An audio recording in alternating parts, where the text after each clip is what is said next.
It appears the Trump regime is planning to come after naturalized American citizens. Now, none of this, of course, should be surprising. I mean, they talked about it. You had Stephen Miller out there enthusiastically suggesting it. Racist Nosferatu. Maybe that's a knock on actual Nosferatu. I don't know. I don't know if vampires are naturally racist or not. I don't know, but certainly Stephen Miller is. But anyway, he suggested it. And of course, you had the idea that was in Project 2025, which is about 50% complete. So we knew this was coming. This is, of course, despite Trump claiming, oh, no, the Project 2025 is never going to happen. No, I don't even know. I don't even know what you're talking about. I mean, I don't like it. I don't like most of it. I don't plan on doing any of it. Coffee boy, whatever.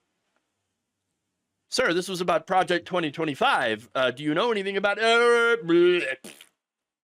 Pretty much. But now, of course, about 50% complete. And there you go.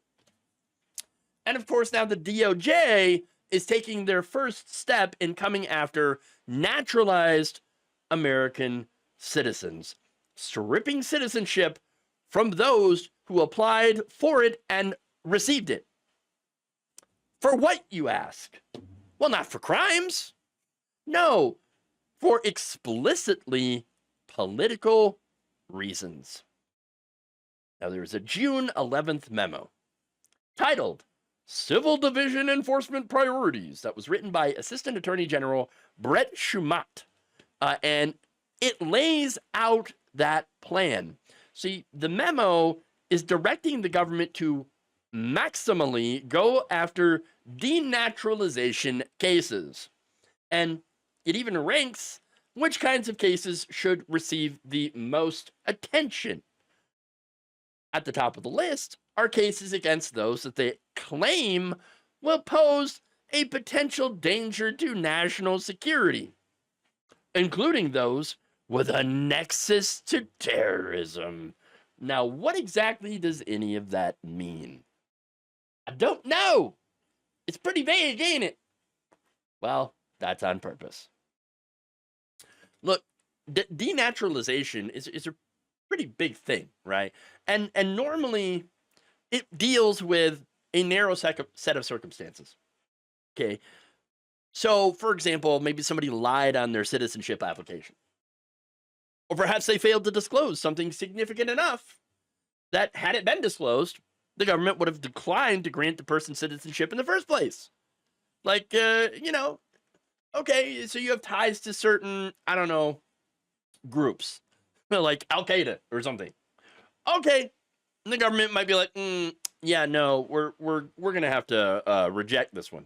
Okay, now if that's the case, and they find out, yeah, then the government has to file a civil lawsuit in federal court in order to revoke citizenship.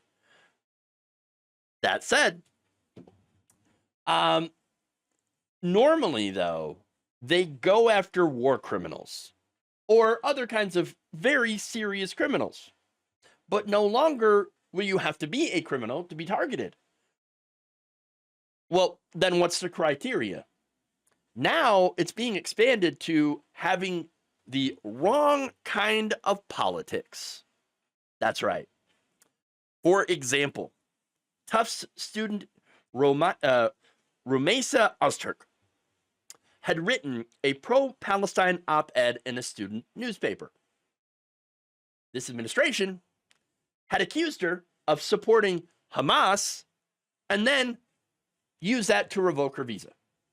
That's right. So basically, if you have the wrong politics, i.e., you believe that Palestinians are human beings, then you're gone. And we're going to take your citizenship away, and then we're going to send you somewhere else. Hell, we might even send you to CCOT. Or if you're a person on the left, like Zohran Mamdani, who was born in Uganda, naturalized in 2018, and you happen to beat Andrew Cuomo in a New York City mayoral primary, oh, no, we can't have that. And by the way, add in the fact that he's Muslim, Oh, unacceptable. Unacceptable. The regime will not have this. No. We got to get rid of him. And that's why Donald Trump was talking about literally stripping his citizenship and then deporting him. Cassandra Robinson, a law professor at Case Western Reserve University, would study denaturalization in America, told Talking Points memo. The government's aim is to push the envelope, just as we've seen in these other areas of immigration more broadly. They're intending to bring that same spirit into denaturalization. I mean, look, Representative Andy Ogles, who's a disgusting person, literally asked the DOJ last week to review denaturalizing Mamdani over a rap that he had performed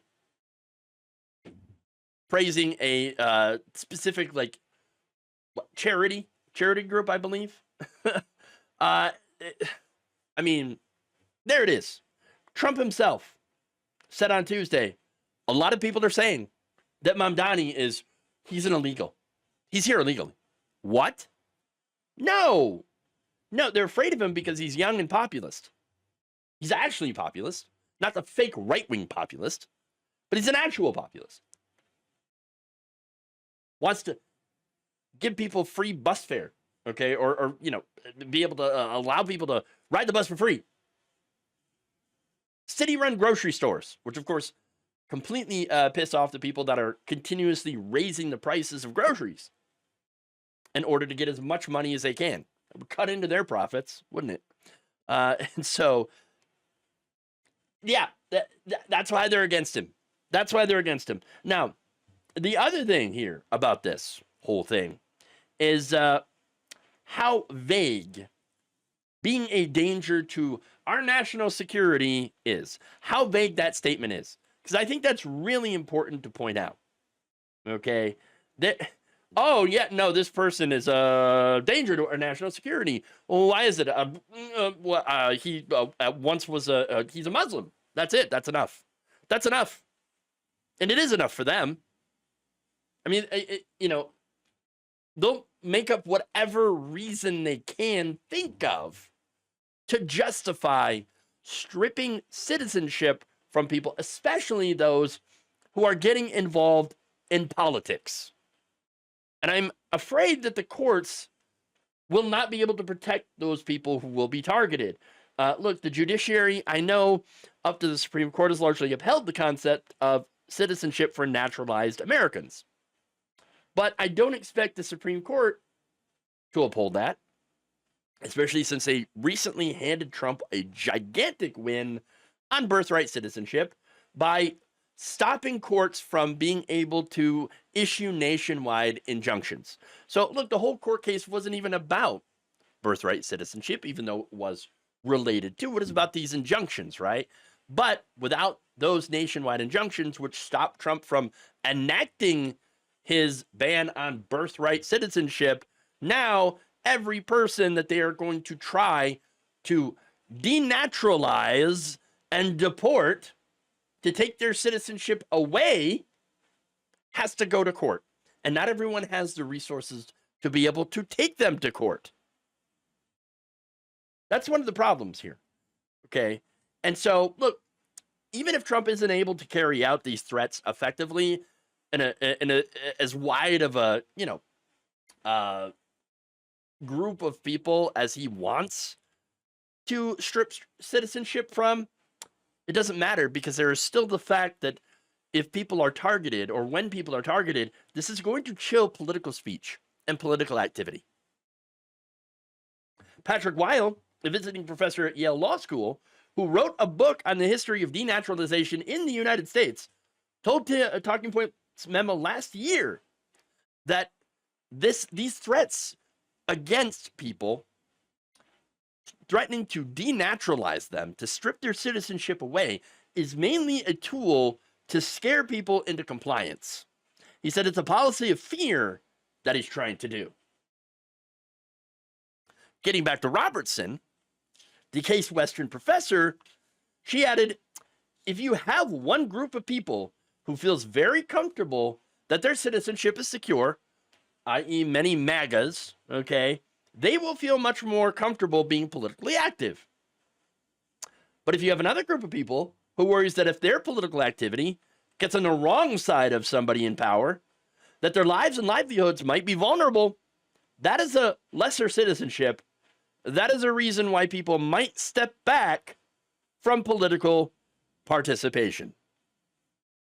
And that is the overall point. To stop certain naturalized citizens from getting involved in the political process, for even speaking out on behalf of other people that are being targeted. At the end of the day, this is simply a way to try to shut out any voice that dares speak out against Donald Trump's racist and anti-immigrant policies. Thank you for watching. If you enjoyed this video, please like, share, subscribe, hit the bell icon in order to get notified whenever a new video is released. And if you want to support independent, progressive media through this difficult time where it seems like everybody is shutting down, you can become a member on our YouTube page, you can become a subscriber on Facebook, or you can go to my Patreon. It's patreon.com/Jeff Waldorf. Thank you.